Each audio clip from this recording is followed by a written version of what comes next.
Hello everyone, চলে এলাম নতুন একটা ব্লগ নিয়ে। তো আজ হলো দীঘায় আমাদের শেষ দিন। যেহেতু সকালবেলা বাড়ি চলে যাব, তো সেই জন্য সকালবেলা একটু দীঘার বাড়ি গিয়ে ফটো তুলে নিয়েছিলাম। আর এই যে রইলো সূর্য উদয়ের ভিডিওটা। তো সকালবেলা ঢেউ আসছে আর সূর্য উঠেছে, কত সুন্দর মনোরম দৃশ্য। তো একটু আমাদের যেহেতু ট্রেনটা একটু লেট করেছিল, তো সেই জন্যই আমরা একটু দীঘার পাড় ঘুরে তারপরে বাড়ির দিকে রওনা দেবো। আর এই বাড়ি যাওয়ার আগে এই দৃশ্যটা উপভোগ করবো, সেটা কি ভালো লাগবে না বলো? তোমাদের সাথেও শেয়ার করতে সেটা আমার ভালো লাগছে, আর এই স্মৃতিগুলো রয়ে যাবে। তো সেই কারণেই ভিডিওগুলো তোলা। তারপরে দেখো একটু পাড়েতে পা ধুয়ে নিয়ে দাঁড়িয়ে পড়েছি। আর জলটা তো যেহেতু খুব ঠান্ডা ছিল, তো সেই কারণেই পাটা দিতেও ভয় করছিল, যেহেতু না টেনে নিয়ে চলে যায়। তো তারপরে দেখো দীঘার পাড়ে এত লোক হয়ে গিয়েছিল না, আর ফাঁকা সময় তো ভিড় থাকেই। তো সেই কারণেই এখানে প্রচুর ভিড় হয়েছে, আর ঢেউটাও ঠিক সেরকম আসছে, মানে পুরো জোয়ার ছিল।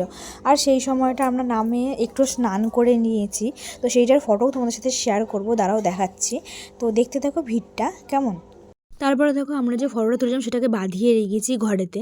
তো তখন তো ফটোটা দেখাতে পারিনি। আর দেখো সকালে যে আমরা দীঘার ধারে যে ফটোগুলো তুলেছিলাম সেই ফটোগুলো তোমাদের সাথে শেয়ার করছি।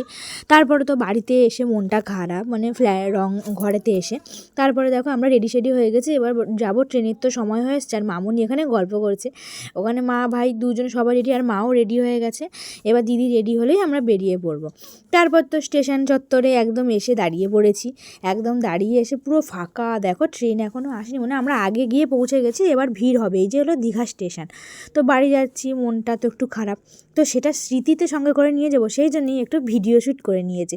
ভিডিওটা তোমাদের আমি পরে শেয়ার করে দেবো চ্যানেলে। দেখো আমরা কে কে গেছি সবাইকে নিয়ে একটা ভিডিও বানিয়েছি। তো যেহেতু এই স্মৃতিগুলোই রয়ে যাবে সারা জীবন, সেই জন্যই আমি এই ভিডিওগুলো করি। আর সবার মন আনন্দে ভরে উঠেছে, আমরা যেহেতু দীঘাতে গেছি, ঘুরে এসেছি।